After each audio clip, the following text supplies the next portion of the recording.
kayak di dalam 1 tahun perusahaan ini bisa make $192 million net operating revenue.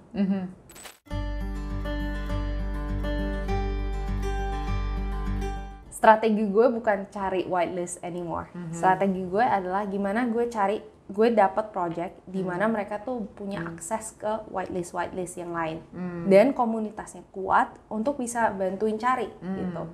So a few projects that I've seen do that really well. Doodles, right? Doodles does that really well. Cyberkongs does that really well. So jadi kamu you hold these projects? No, I don't.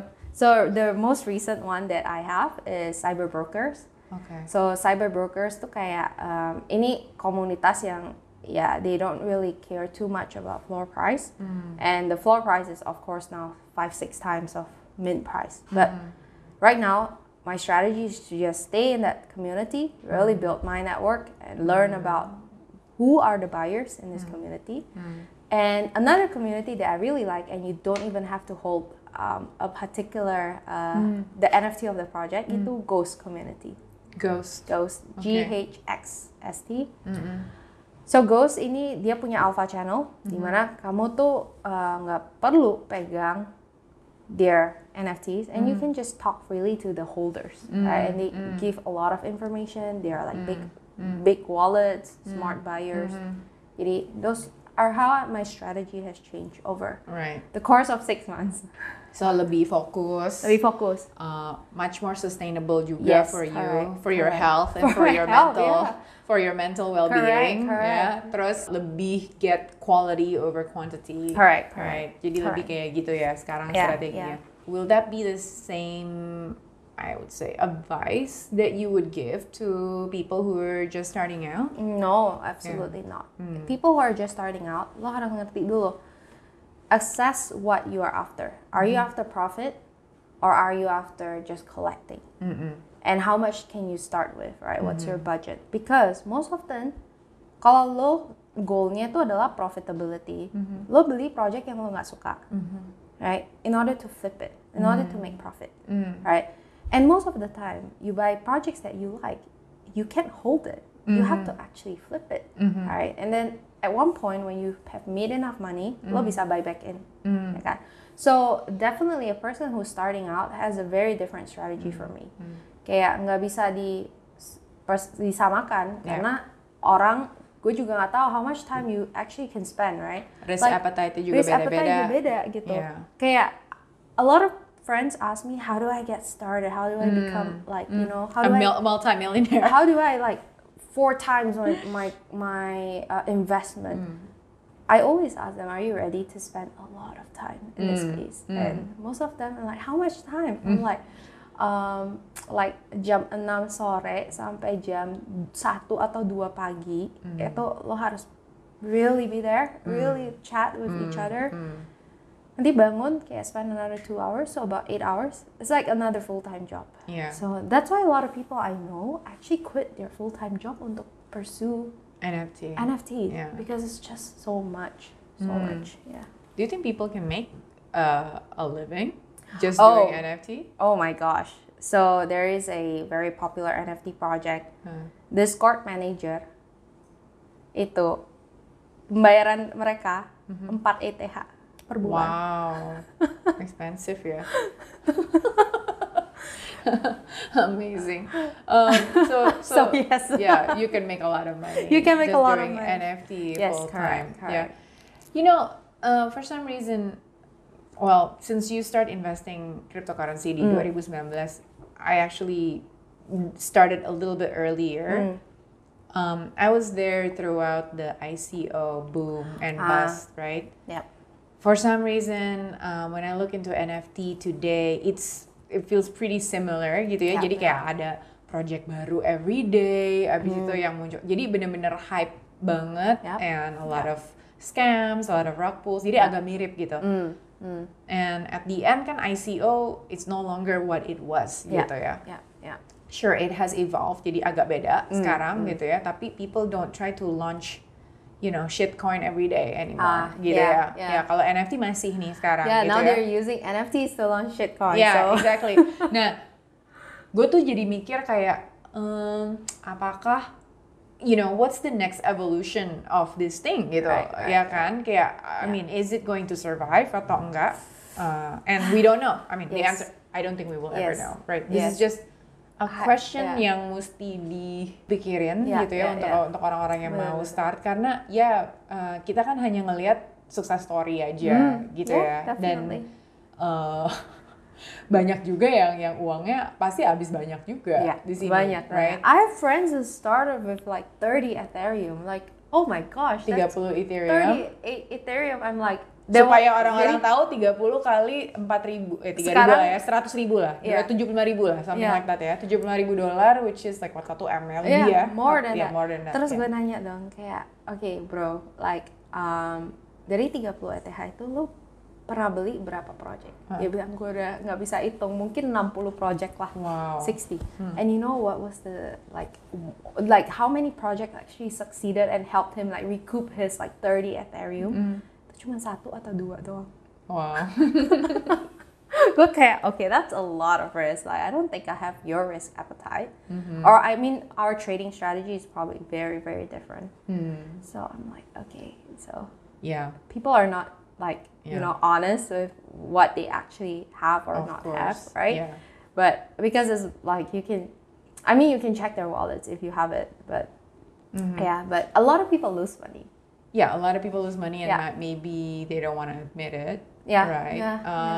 Dan masalahnya juga hampir semua orang kan pengen, of course semua orang pengen cuan, dan semua orang pengen kaya cepat gitu kan. Dan I think a lot of people who are in this space, that's basically their goal, gitu kan. Mereka pengen jadi kaya, pengen cepet banget, nggak mau, and unfortunately they don't know how much time it's required gitu, ya kan? Ya kayak cepet mungkin dalam 1 bulan, tapi dalam 1 bulan lo harus mantengin Discord selama 20 jam gitu ya. Yeah, like it's crazy, because I mean when you say it, right, like do you think, like a lot of people ask, like, do you think NFTs are a trend, like it's a fad, right? Menurut gue like it's definitely a trend, like everybody is just buying into it right now without much consideration, and it's going super mainstream kan, kayak semua orang yang mungkin di Instagram gue kayak ngebahas tentang NFT, kan? Tiba-tiba orang yang kayak baru masuk aja udah jadi expert gitu. Like I've seen that. People ask me like, am I an expert? I'm like, no way, I'm an expert. I'm only in this space buat 6 bulan gitu. That one thing that I'm very sure of, and I can say this like hard, right, is blockchain technology will always be here. Like it's going to be like here gitu. Maupun itu di saat ICO, maupun itu di saat NFTs, mungkin in the future it's gonna be something else, we don't know. Tapi that technology is here to stay.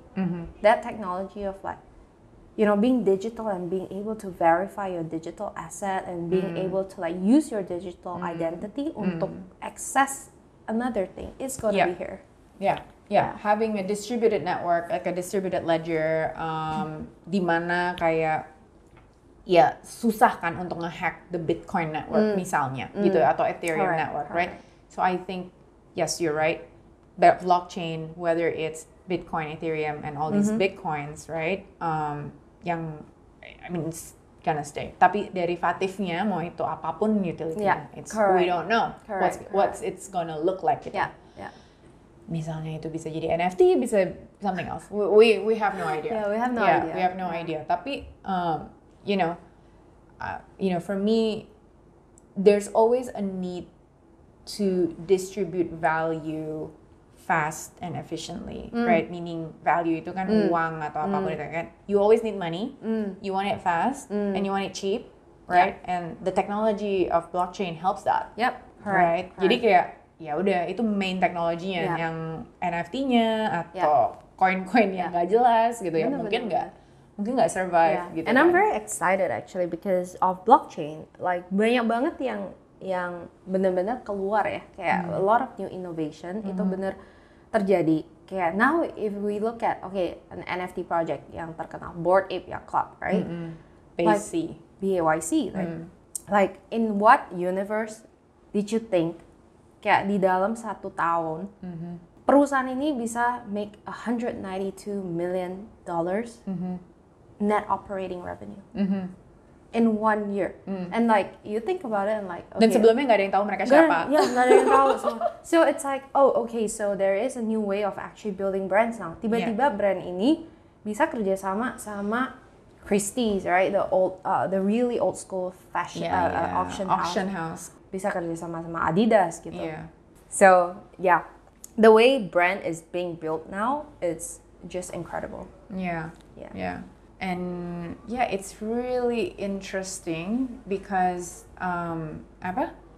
dunianya benar-benar berubah dari before COVID, ya kan, sebelum NFT ini benar-benar mainstream. Walaupun NFT pertama itu, CryptoPunks has existed before ya, and CryptoKitties gitu ya, itu udah terjadi sebelumnya gitu sebenarnya. Cuman kan ini benar-benar baru, semua orang coba dan pakai. The gitu shift of technology really like kayak wow, like I mean a lot of things that kita anggapnya tuh aneh. Sekarang tuh kayak udah normal, kayak we really normalized it in the last 2 years of the pandemic. Kayak meeting online, kerja dari rumah, terus kayak lihat dokter tuh online. I mean, ini kan nggak terjadi sebelumnya gitu kan. Correct. Actually, like the world is evolving super fast. Okay, so what are the projects that you're considering or you're looking at or you're excited about right now? Ada nggak? I want to shill my own project. Yeah, right? Sure. Okay. Boleh. So you have an NFT project? I want to start an NFT project. Okay. Jadi project ini, it's going to be focused on women, right? Women's first NFT, right? Because a lot of, after having so many classes, dan banyak banget perempuan yang ikut kelas yang gue adakan, mereka kayak tanya, which one should I buy, right? Like, aku nggak tahu kayak gimana cara bikin digital wallet, gimana cara kayak transfer dan lain-lain. Jadi kayak aku pengen banget bikin project ini, sehingga kayak project ini akan menjadi kayak a ticket for them to learn about Web3, tapi lewat NFTs. Nah, the project is going to be called, I changed the name. Okay. Loka NFT. Loka NFT. Okay. So what does that mean? Loka itu apa? Loka is so it's like a girl, right? A girl is a character of our universe, right? Namanya Loka. Nah, Loka ini suka banget belajar gitu. Jadi we named the whole project like after her. Jadi the art is going to be super diverse karena perempuan kan banyak banget ya, kayak bahkan ada yang kayak pakai topi, pakai hijab, you know, color tones juga sangat berbeda, skin tone sangat berbeda. Jadi we want it to be very inclusive dan representative gitu. Oh wow, cool. So it's a profile picture NFT? Yes, it's a PFP. PFP. But of course, this profile picture is one. The art is very mass market, kayak orang kalau lihat akan kayak oh ya lucu, cute tapi, gitu ya. Tapi the thing that we want to focus on is the utility of it. Karena kayak gue selalu mikir kayak kenapa sih kayak di dunia teknologi, di dunia investing, di dunia bisnis itu perempuan tuh masih kayak nggak punya podium sendiri gitu. So is it because dari kecil itu kita nggak pernah belajar bahwa sebenarnya kita bisa loh masuk ke dalam, you know, even STEM, right? We can go into STEM. Jadi kayak gue kepikiran kayak visi gue adalah membuat project di mana more girls, young girls itu bisa belajar tentang blockchain, tentang cryptocurrency, tentang Web3 gitu. Because it's the future that they're going to be participating in. Okay? Dan kalau misalnya mereka nggak punya satu platform untuk belajar, what's gonna happen, you know? A lot of these girls are gonna be left out. So that's what I hope to like That's provide. really cool. Udah launch atau belum? No, not yet. Okay, so you're in the middle of we're in the middle of launching, building and creating this. Correct. Okay. Fokusnya di Indonesia atau Asia Tenggara. Oh, Asia Tenggara. I want to focus mainly in Southeast Asia first because I mean population wise in Indonesia itu udah besar banget. But I do see that there is an appetite for women all over Southeast Asia to learn about it, right? And now that technology is accessible from our phone, so I do think that this is How will it be different than misalnya kayak yang tadi kamu udah sebut Boss Beauties, World of Women, all these women-led projects. Kan itu juga sempat tren, ya kan di NFT itu kayak banyak banget project-project yang emang fokusnya tuh di women gitu. Correct. I mean, that's a really fair point to bring up. Tapi World of Women dan Boss Beauties itu fokusnya itu di Amerika. Dan cara informasi distribute ke Asia aja itu udah menghilang gitu. Udah ada gap lah. Udah ada gap gitu. Dan women inclusivity and diversity di Amerika atau di Europe itu sangat berbeda dengan women inclusivity in Asia. I mean, Asia itu aja besar banget. Asia Tenggara aja tuh beda banget gitu. And I think we are all here to support women. Then there's this large appetite and large opportunity yang masih bisa di tap in. Kayak I'm not afraid of competing against them because our market is so big. Like there's no point in even competing. Just have synergies aja. And of course my dream one day is to work with this really established women projects. Wow, really cool. Are you working this on your own atau? So I have friends. Friends who are part of the team, but we're currently looking for advisors, and we're looking for women advisors, women entrepreneurs, women anything who can join our project. Very cool. Okay. Is this your main project right now, atau are you working on other stuff? No, kan of kamu course udah not. Kisahku, Taboo Tuesday. Now you have this Loka project. What else do you have? I'm about to launch a body care brand. Oh wow! In June, so I have a lot on my plate right now. I think this is how I am. Karena banyak yang suka, kayak bokap gue tuh selalu bilang kayak, aduh fokus aja dong, fokus aja. I'm like, Dad, it's like 2022. Like I can't just focus on one thing. And I guess kayak I used to feel really bad karena gue nggak bisa fokus A B C D kan. And a lot of people actually give me a lot of shit for that. Kayak mereka bilang, kamu tuh kayak kurang fokus. I'm like, ya aku tipe orang yang kalau kerjain satu, gue akan bosen gitu. If I don't take on other stuff, gue hidup gue tuh nggak happy. So I know what works for me, and yaudah jalanin aja. Yeah. Okay. Interesting. Jadi you have a lot on your plate. Tell me like 1 minggu in Cath's life.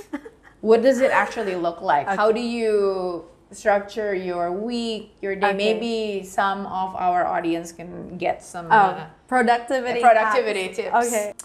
So actually, contrary to a lot of beliefs, right? My week's actually very, very similar to each other. So I usually, because I also do content on the side, right?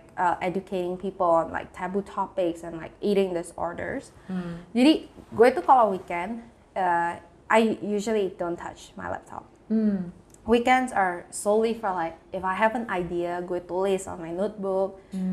I use my phone still. So weekends, no laptops. Mondays, I start off by having meetings for different projects that I'm in, right? So these are regular meetings that I have.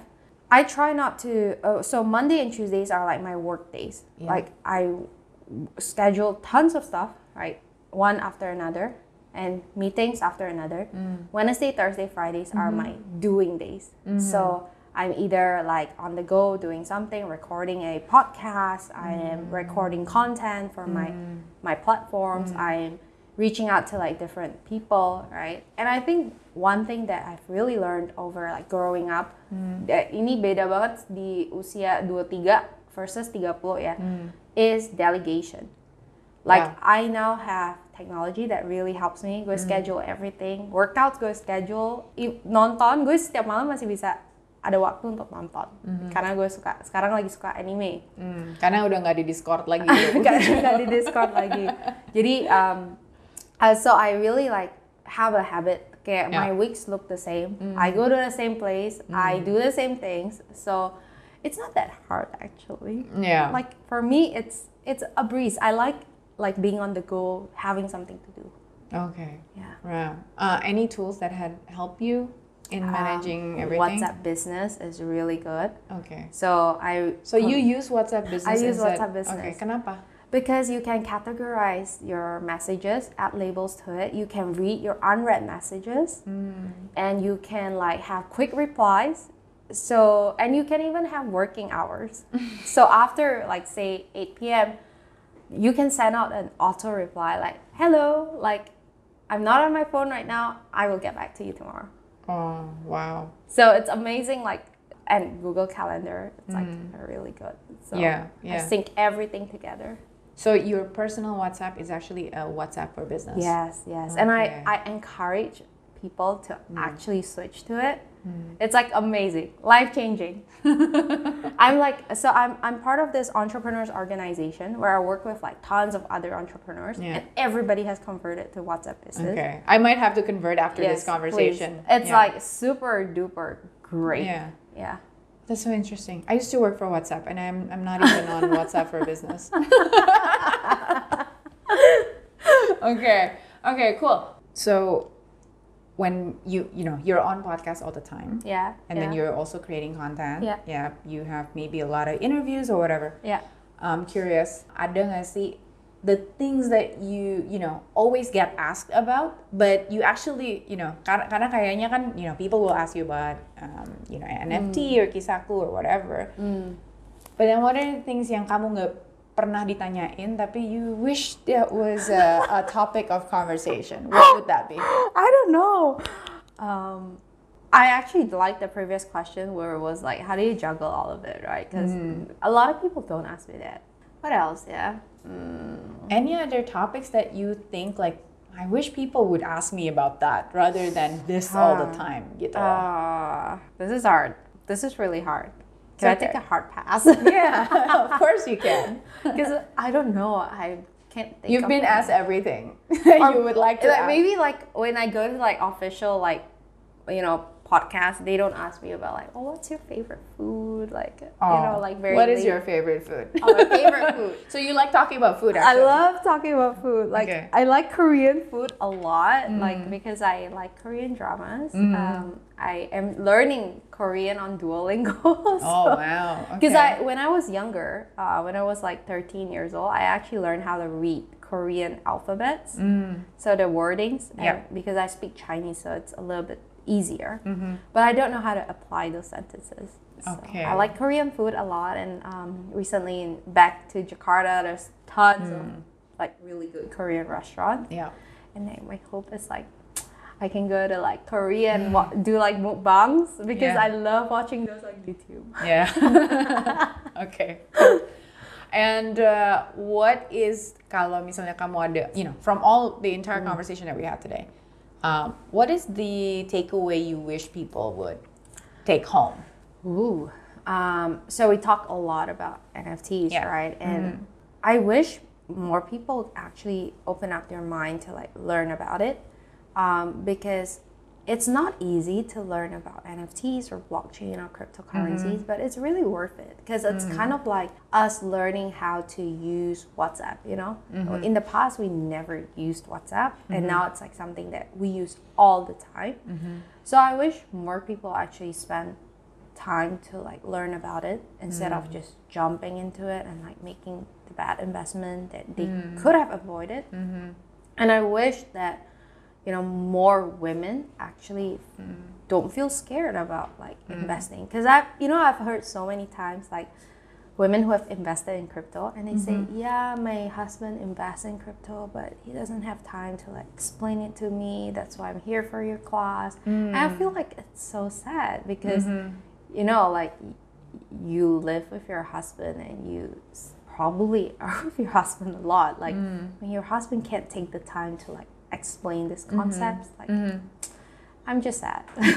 Or maybe the husband doesn't understand, or a lot of times actually a lot of people they don't know how to explain it in like really simple terms, and for it to be like digestible content for like anak kuliah atau anak SD aja tuh bisa ngerti gitu. Atau nenek-nenek 70 tahun, 80 tahun bisa paham gitu ya. Itu gimana caranya? Benar. Jadi so have you gotten it to that point dimana you can explain it to a grandmother or like a child? So I have a hack. I think I do. Jadi kalau misalnya gue explain tentang blockchain network nih, jadi gue selalu explain tentang blockchain teknologi itu kayak fondasi rumah.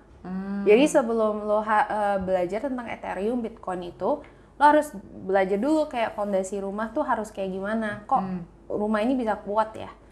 Terus gue akan jelasin bahwa setiap crypto network itu adalah kayak negara masing-masing gitu. Jadi contohnya kalau di Bitcoin, negara Bitcoin hanya boleh pakai Bitcoin gitu. Jadi transaksinya semua harus pakai Bitcoin. Nah, terus nanti NFT itu adalah salah satu produk yang bisa dibeli di negara itu. Wow. Yeah, so I guess that's really easy for a lot of people who langsung ngerti iya, gitu langsung ya. ngerti gitu. I might steal that Yeah, when I have steal to it. explain it Yeah, no to problem. people. Yeah, that's super easy. A lot of people say like, oh, okay, kenapa? Kayak when you explain kayak kenapa orang beli NFT. Yeah. Sometimes NFT itu benar-benar cuma untuk show off aja, Yeah. ya kan? So I explain this concept, kenapa orang beli Rolex, kenapa orang beli tas Chanel. Sebenarnya kalau mau fungsi jam tangan, bisa beli aja jam tangan yang nggak ada merek kan. Bisa beli tas yang nggak ada merek juga. Tapi Bisa pakai kantong plastik kresek kantong juga plastik bisa. Atau pegang di tangan juga bisa. Yeah. Tapi people buy it. Orang manusia itu make illogical decisions all the time, and everything that they buy itu untuk serving themselves, like antara itu untuk branding kayak untuk apa. You might not even buy a Chanel bag, but you might buy Nike shoes. Yeah. Dan itu adalah how it's what it says about you, right? Yeah. So why Nike? Why not anything else? yeah, right? why not just just pakai sepatu apa aja gitu. Yeah, benar. So that's how I explain it. Okay, cool. All right. So what is next for you? Kamu mau ngapain? What do you aspire to next? Like what's in the cards? What's in the Cath Halim cards? Okay, I'm still very passionate about women, and I will continue to be. Yang gue pengen banget itu adalah melakukan kayak any kind of women empowerment to really bring them into like being able to be independent, being able to be financially like sufficient, and being able to like for them to further impact whoever is in their life.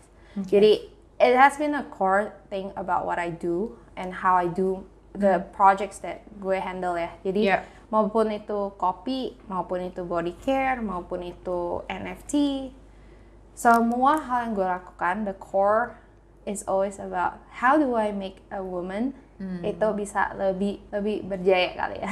Okay. Yeah. Wow. Okay, so that's like the thread that That's connects. the thread, yeah. So it could be anything, like I could do anything, but the main focus is always about that. Okay.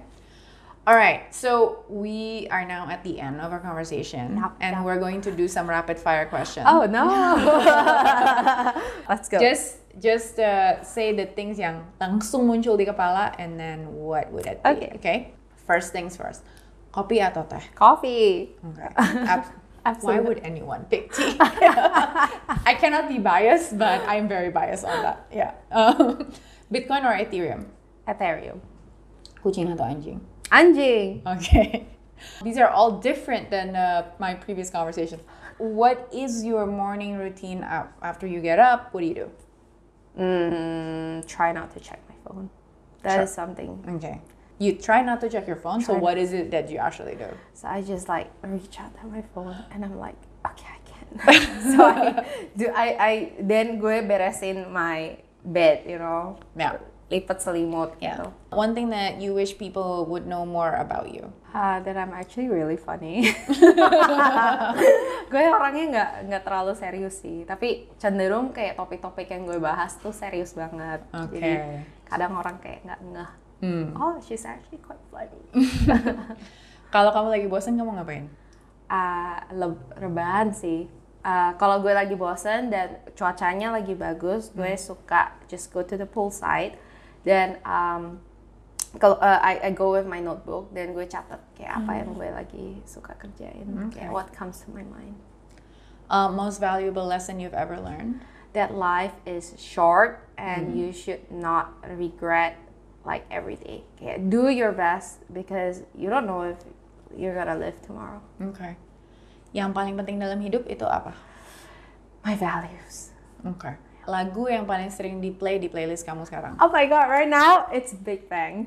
So gue sekarang lagi dengerin album 2006 dari mereka. It's like, oh my god, ancient. Okay. Buku yang menurut kamu semua orang perlu baca? Buku yang semua orang perlu baca ya. Yang gampang kali ya. Oh, The Things That You Cannot See Unless You Slow Down. Yeah, is that the book? Yeah.